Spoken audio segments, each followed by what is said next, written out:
5ই August বাংলাদেশের সরকার পতনের দিনে ঢাকার যাত্রাবাড়ী থানার সামনে পুলিশের গুলি থেকে প্রাণে বাঁচতে হামাগুড়ি দিয়ে পালিয়েছিলেন কলেজ ছাত্র সুফি আহমেদ।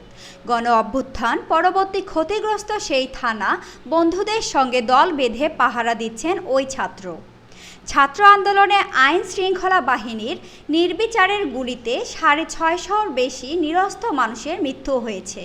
সরকার থেকে এখনও পূর্ণাঙ্গ সংখ্যা দেওয়া হয়নি। অন্যদিকে বিগত সরকার পতনের পর বাংলাদেশে 450-র মতো থানা পুলিশ ফাঁড়ি হামলা ও অগ্নিসংযোগ ভাঙচুর করা হয়েছে।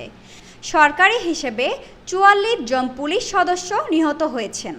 এখনও পুলিশ কাজে ফিরলেও মানসিকভাবে মারাত্মক হীনমন্য অবস্থায় এবং এক ধরনের ভীতির মধ্য দিয়ে কাজ করছে। সমালোচনা রয়েছে বাংলাদেশে অতীতে সব রাজনৈতিক দল পুলিশকে নিজেদের স্বার্থে ব্যবহার করেছে। বিগত 1.5 দশকে আওয়ামী লীগ আমলে পুলিশ নিয়ে সাধারণ মানুষের অভিযোগ ছিল সর্বাধিক।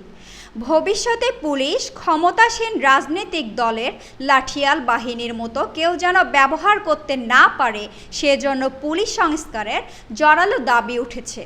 বৈষম্য বিরোধী ছাত্র আন্দোলনের জাহাঙ্গীরনগর বিশ্ববিদ্যালয়ের সমন্বয়ক আরিফ সোহেল আন্দোলনের শেষ পর্যায়ে গ্রেফতার ও রিমান্ডের মুখে পড়েন। তিনি বলেন, স্থানীয় জনগণকে নিয়ে যাতে পুলিশিং করতে পারে এটা নিশ্চিত করতে হবে।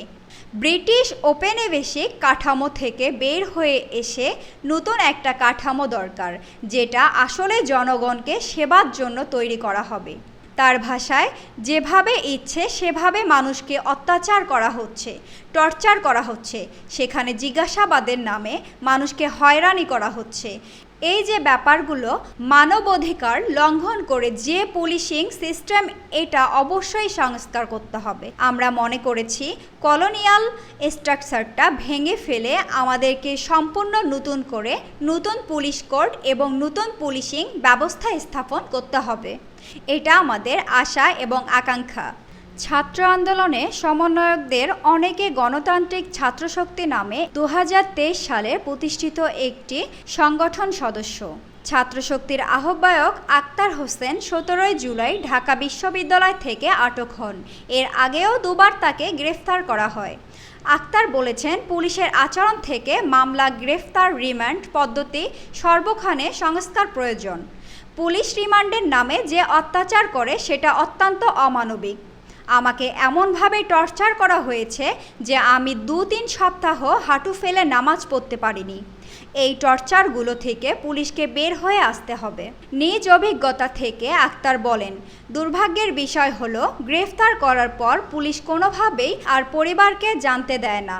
গোপনীয় যে সেলগুলো আছে সেগুলো প্রকাশ্যে নিয়ে আসা দরকার। কোনো গোপনীয় কার্যক্রম চলবে না। পুলিশ বাহিনী স্বচ্ছতার মাধ্যমে চলবে এবং কোনো আন্ডার মিশন থাকবে না। যা কার্যক্রম সব কিছু পরিষ্কার হবে, স্বচ্ছ হবে, ডকুমেন্ট থাকতে হবে।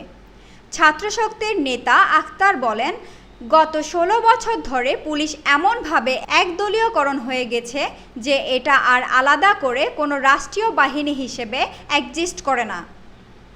মানুষের কাছে পুলিশের মেসেজটা ছিল এমন যে পুলিশ লীগ। আমরা দেখেছি সবশেষে ছাত্র আন্দোলনে পুলিশ কি নগ্নভাবে, নিঃসংশয়ভাবে ছাত্র জনতার ওপর নিপীড়ন করেছেন।